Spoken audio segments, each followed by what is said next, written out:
Welcome to another episode of Talking Smack with Zigzag Zach. As always, I'm your host, 3Z, aka Zigzag, aka Dark Nihilist Mother, which you already knew that. This week, I'm doing a pay-per-view review of Ring of Honor's Global Wars 2016, and I am here on youtube.com/SithWarfare with the obscenely inexpensive Zactron 5000 still in progress, trademark pending, all that jazz. I originally had a guest host this week, Darth Cadis, just like I had for the one, just like I had for my first review, Roadblock, and him part of Triple Threat for WrestleMania. But technical errors would not let me upload that video, and it's late at night and he's already gone home. So here I am screwed by the technology that's supposed to be helping me. But I remember what he said for the most part. I'm gonna just give you what he said as well, because he's here watching it with me. So before we even start, I want to give a half shout out and a half fuck you to the YouTube app. Big shout out, because we've been trying to find a way to live stream this and get uploaded really quickly, and which the YouTube app, we figured out, does allow that. But a big fuck you to the YouTube app. They told me I didn't have enough storage space on my phone when half of the storage on my phone was available. Are you telling me a 20-minute video takes up more than like 4 gigs? Get the fuck out of here. And then when I go, it says error uploading. When I click on it and it says retry, I hit it over again, nothing happens. So a big fuck you to that. And let's see if this works. Also, a big fuck you to iMovie. Yeah, I said it. iMovie's a piece of fucking shit. 15 minutes. You can't upload anything over 15 minutes in iMovie straight from iMovie to YouTube or anything else. That makes it a piece of shit. It does.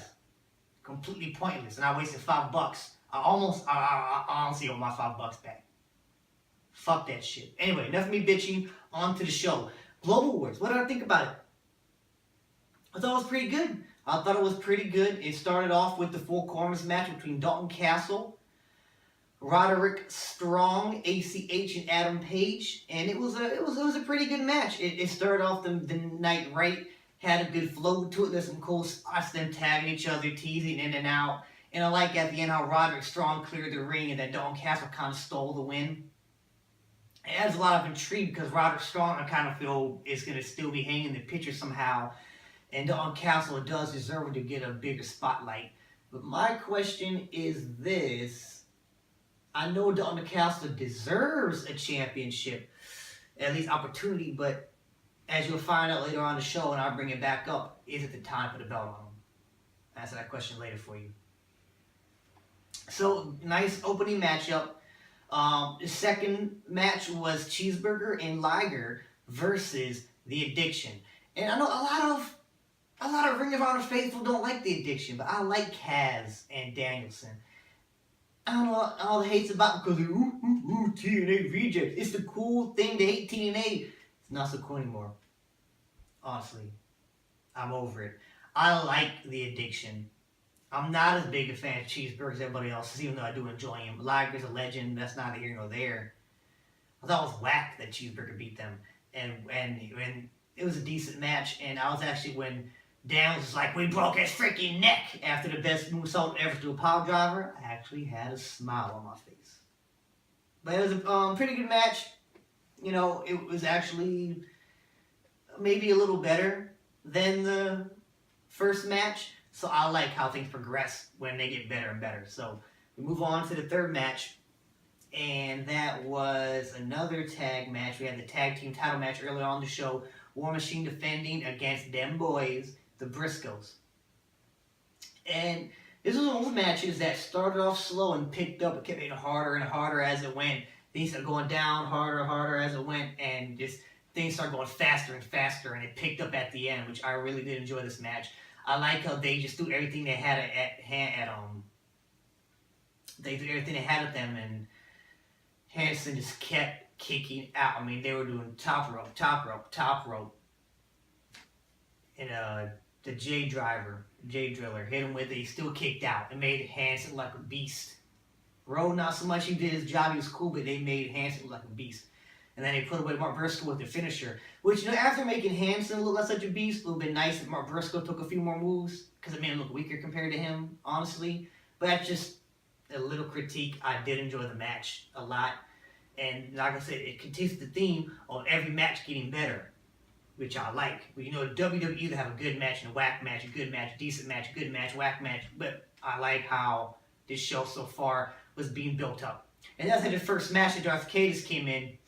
He was kind of talking, and he said he enjoyed it as well. He liked all the hits, you know, the table spot and everything. On to the next match. We had... What was the next match? The next match was pretty good as well. But I felt like it took kind of a back step here. I like Okada. I like Tanahashi. I like Moose and Elgin. Moose. Moose. Moose. Moose. Yeah, I'm corny. I don't care. Moose. But something in the match just didn't click to me. It kind of felt like something was missing from the match, but I can't quite put my finger on it, which is strange to say. And Darth Cadis, the ghost of Darth Cadis, where are you? Ooh. Anyway, the ghost Cadis agrees with me that something was missing from this match, but it's hard to put your finger on it, and it's weird seeing Okada and Tanahashi in the same match and something not clicking. I don't want to blame Moose or Elgin either, because they did their jobs. It just felt like it never kicked them to the next level. So unfortunately broke the string of every match getting better up at that point. Then we had the champion from New Japan, Naito, versus, and sorry if I mispronounced his name, but Naito versus my boy Kyle O'Reilly. And I put my word on it, one of my favorite tag teams on the planet, Red Dragon. Young Bucks, Red Dragon, and New Day are my top 3 tag teams on the entire planet right now. Enough said about that, but I'm glad that Red Dragon's getting the solo shots, because they deserve it too. They're awesome wrestlers in their own right. And Kyle O'Reilly's really been coming out lately. It seems like Bobby Fish has helped his personality come out. And Darth Cadis was saying that he liked all of Kyle O'Reilly's counters. He has some unique pinning combinations and strikes. And I guess he hadn't been watching like I do. So he was just seeing how awesome Kyle O'Reilly is. And it was kind of both. It was kind of a coming out party in America for Naito. Anybody following New Japan, we already know he's awesome. But I don't get to see him that much. It was really good seeing him. You know, eventually coming out, dropping the title. Normally I hate when wrestlers respect the title, but when he does it, it's just so swag. I just love when he does it. It's dropping the title. Fuck it, whatever. I'm the shit. And Courtney was cracking up, dying, laughing, loving it when. Yeah, Case was loving it when he was fucking with the referee. The referee was holding the rope for him to come in. He wouldn't get in. He was bullying the ref like he was trash, less than human, just bullying him. Which I enjoyed as well. And when they finally got the match on, like I said, the match was really good. Really freaking good. I wouldn't say it was great, but I enjoyed it a lot. Lots of hard hits, lots of quick counters, lots of both wrestlers getting to show off. I mean, Naito put O'Reilly's place where he's at right now, but O'Reilly still got to shine, and overall it was a good night for both of them. And moving on, I think we only had 3 matches left to the best of my recollection. You know, I don't read notes. I like to go off the top of my head here. So there's only 3 matches left. We had the Ring of Honor Television Championship match. My favorite match of the night. Darth Case grouped me by far best match of the night. And the awesome thing is to continue the trend of every match, except for that one getting better and better, which is just what I like. They put out some stops. When I first started watching New Japan Pro Wrestling, I've not seen that many shows. Was 2 years ago when I first started watching. It was a Wrestle Kingdom show. When they did their first pay-per-view in America, when Jim Ross and Matt Striker were on commentary. You know, of course, the Nakamura match and Man are the best matches, but also the match that stuck out to me, the wrestler that I walked away, my favorite on that night was the Stone Pitbull Ishii. So freaking awesome. Him and the human gorilla, I think his Maccabee, were beating the ever-living crap out of each other, and I freaking loved every second of it. I don't care, it makes me sadistic. I loved every freaking second of that match, and every time I've seen Ishii since, I've rooted hard for him, and I love when he beats the crap out of people. I love it. And tonight was no different. It was nice seeing him beat the crap out of Bobby Fish. But with that said, Bobby Fish did deserve to win. It was a really good match. Both guys impressed me. I almost didn't want Ishii to lose the belt. But if he can't be here in America to defend it and do all these matches all the time, it's almost better off they dropped it to somebody who's in Ring of Honor all the time. And Bobby Fish deserved it. He did. And he's been through a lot. He deserves the belt. And that has brought me back to Dalton Castle is, I'm glad Dalton Castle getting spotlight, but don't want to see Fish drop it already. I would like to see Fish get a good half-year reign or so. I mean, I don't want to just get it and drop it. I would really like to see Bobby Fish get what he deserves, get a nice... It don't gotta be no year-long crazy run like Jay Lethal had with the belt, but it would be nice if Bobby Fish had a decent run with the belt before he drops it. So good shit all around that match. Hard hitting, I enjoyed it, and they say Ishii never tapped out. He got choked out, and he called the match. Fine with me. His attitude intrigues. Ishii gonna be a rematch? I don't know. Like I said, Roderick Strong's still floating around. You got Dalton Castle. Get mixed up. And I like it. I like it a lot. So I don't want to take up too much of your time, guys. On to the last two matches. We've got the 8-man tag in the main event. The 8-man tag wasn't as good as I thought it was going to be. Not to say it was bad. It was still a pretty good match. I enjoyed a lot of spots. I mean, it was a spot fest in all the right ways. I really enjoyed it. And I wouldn't say continue with every match getting better. Honestly, the show peaked at the television title match. But this show was really good. I mean, this match was really good. I enjoyed it. Motor City Machine Guns with Kushida and Matt Sydal versus the Bullet Club, the Young Bucks, and the Gorillas of Destiny, or God, as I'd be called. I really enjoyed it. And it was hilarious that they trolled everybody. With Steve Corino going in, or Mr. Wrestling 3 going in and say, oh, you got a counter. It's going to be the most super kicks ever in this match. And they didn't do a single super kick at all. It was so freaking awesome with troll. I loved it. In the match, everybody said, oh, they do is super kicks, blah, blah, blah. They had a really good match with no super kicks.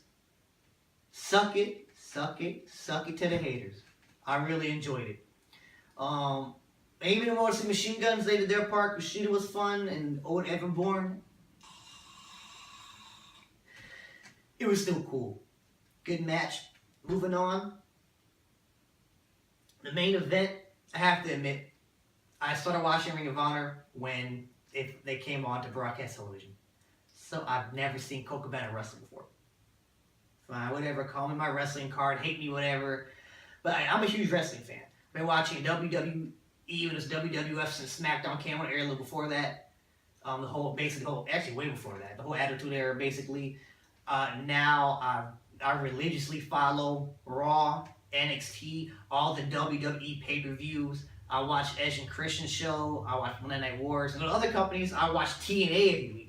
Lucha Underground every week. I watch Ring of Honor every week. I haven't watched it past month because I'm going to watch it, in February. Whenever there's actually new stuff on Ring of Honor, I always watch. And look at me supporting Ring of Honor, spending my money tonight on Ring of Honor. So I watch a lot of freaking wrestling. But with that said, Colt Cabana was on before I started watching. And why don't I explain myself to you? This is talking snap with Zigzag. That's my show. And you know what?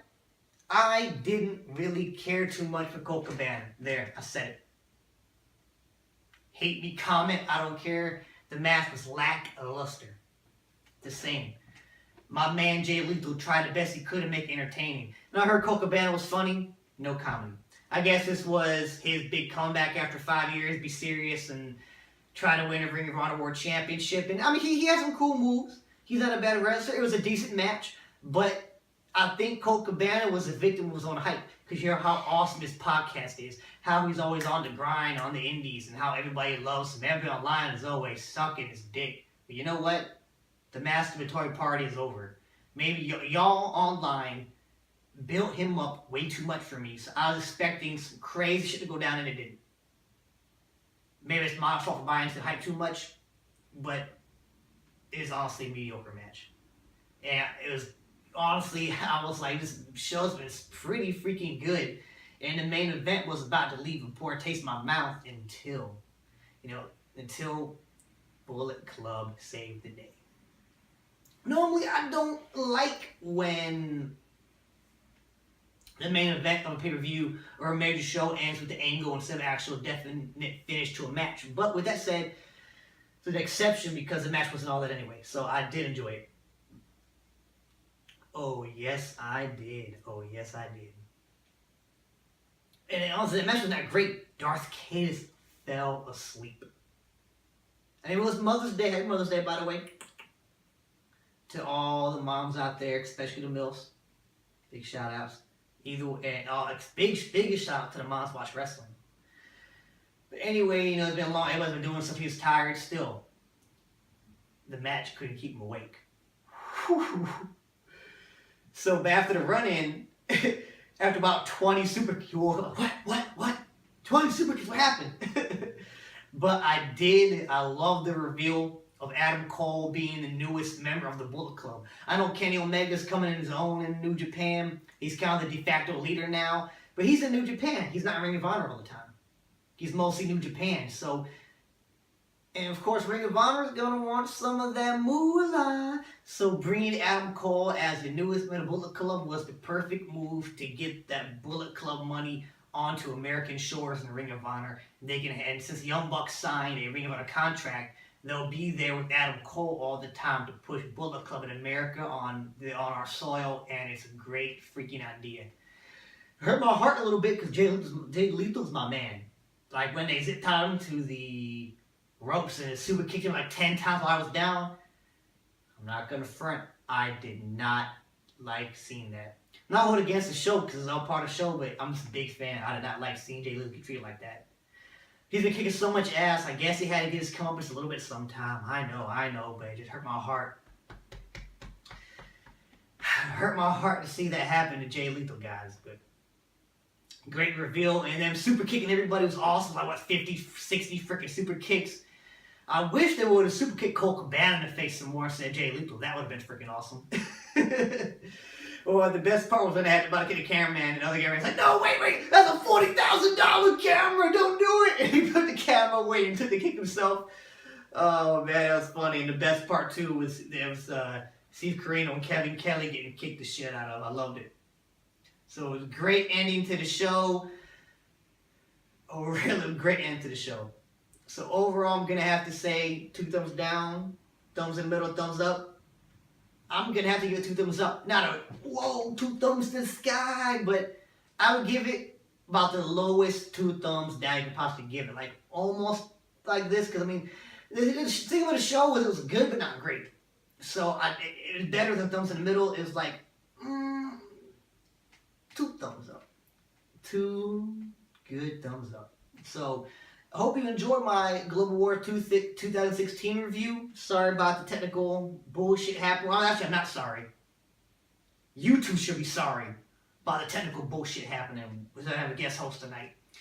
But stay tuned to Sith Warfare. YouTube.com YouTube.com/Sith Warfare. Facebook.com/The Sith Clan. And of course, follow me on Twitter at Sith Zigzag Zach with H because I'm cool. Follow us there and stay tuned to the YouTube. I will have a review every week. If no review, will be an episode of Talking Smack with Zigzag Zach. And of course, Darth Cadis is always doing trailer reaction. Civil War was the last one, I think, in Doctor Strange. Whoa, Civil War was awesome. Shitting on Batman or Superman. I'm not a DC hater because I love their cartoons, but they spur with the movies. Civil War shat on it straight. Such an excellent movie. I can't talk about that no more because this will go on for like 30 more minutes, but I gotta cut it off. So I hope you all enjoyed this episode. I hope that you guys enjoyed this as much as I do. And with that said, always be a fan. And I'm out.